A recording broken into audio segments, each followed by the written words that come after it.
modern style is really hot these days, we've noticed that a lot of buyers and a lot of our clients want modern touches, but they don't want to date their house. This particular project that we're going to walk through is similar in that it kind of has a traditional bones, traditional layout with modern touches. So where they ended up was markedly different than where we first went with modern. With our first design of modern, there was additions off the side. The eaves came out further with much jauntier angles with some just really modern energy. And the stone heights were different. And then that was a little bit too unfamiliar. So the sweet spot for the owners was to back that off just a little bit. And now let's go talk a little bit further about some of the stuff we did. Alrighty, so you'll notice here in the entry that the stone's the same height with the one that was a little more modern. This right-hand stone lifted to be parallel with the roof, and the posts were originally too wide. And the overhangs are a little different. The overhangs came out further.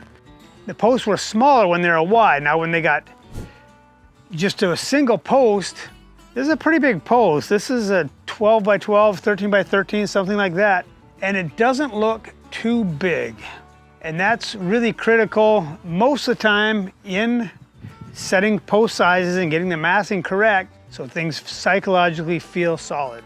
Now let's move to the inside of the home and we'll talk about a few other things. So one thing you'll notice right off the bat is absence of posts here. This is really traditional. The stairway here and the stone really gives you a traditional craftsman feel. There's furniture and art that's more modern. The stair rail is more modern. And the beams have really kind of hit a sweet spot, and that was done driven by the owner's decisions with us helping as guides. So we put out the ideas and the owners figured out just where that sweet spot was going to be. Okay, one thing to notice here with this living room is the energy is emphasized by the beams and their location in the ceiling. This can be done with a coffered ceiling that's sheetrock and ornate. You see the same concept. As it is, the crisscross with the beams, follow the floor, the pattern. It's very obvious where you're supposed to sit, where the party's supposed to happen, the conversation, the connection, etc. As well as the fireplace has a heavy presence. The lighting, the mantle is very light, kind of a little modern surprise there. And with the beams, if you look close, you'll see they look a little bit old. And that was done by applying a coat of stain and then sanding it lightly. And because these are a light, rough sawn texture, there's high and low spots, and it gives you that slightly blotchy look that makes it look aged. Transitions are a big deal in making a home flow. Down the hallway, these beams continue, and down the hallway, which is still part of the public space, the beams continue in kind of a cadence, and then the timbers can drop off or they can be added, and you kind of have your choice of which way to go, okay? Now let's pivot to the glass doors out here.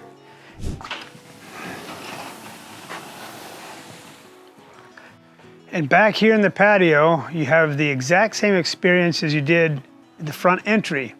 You have the stone bases, the double posts, pretty much the same size, the slope roof going up, so you kind of get that light and energy coming from the lakeside there. You need some nice massing for patios to feel right. You just can't go too skinny. Now, I've seen too big, that's a real thing, but it happens less often than too skinny. To point this case out here, if we spin here, you'll see along the wall there's a double post and stone base, but then up against the wall here, where there's not room for a stone base, there's a single post and no stone. This still looks absolutely proportionate. And that's because it's connected to the wall, and the wall then takes that massing and that psychological need for stability, it smooths that right out. Now you may have noticed the absence of side beams going here and there, and they could have been put in for a more rustic feel, but it's not necessary when you're using the hybrid timber application. The way this construction works is you've got a beam on this side, a beam on that side, and you've got purlins. So purlins go perpendicular. So you got purlins just carrying across with the plywood diaphragm for the roof and the tongue and groove underneath.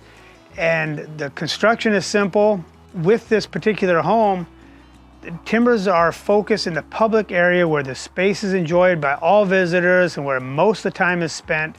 And so it's really a laser-like focus with your investment. Just how much do you want and where do you want it? And that's the beauty of hybrid timber framing. Like I talked about in the start, this patio also had a more modern version with the double Y posts and the different roof planes. So it's very modern. Architecturally is like a whoa, neat, nifty surprise. But the owners wanted to come back to more traditional, and I'm really stoked. They ended up with what's perfect for them. It's not going to be dated. It's solidly within what's familiar, the traditional feel, but yet some newness and some nice energy. So this really ended up nice. And that's what I want for you with your decisions. So there you have it. You've seen a great example of a traditional modern craftsman style home that uses timber framing effectively. You've also heard about and seen ideas of how it could be even more modern. And that is going to be your challenge. Where is that mix of your style? To help you with that, we've rebuilt our website. There's a flip book, there's a style finder, there's extensive gallery floor plans, all designed to help you find that Goldilocks touch to get the hybrid timber framing in your dream timber home. See you on the next one.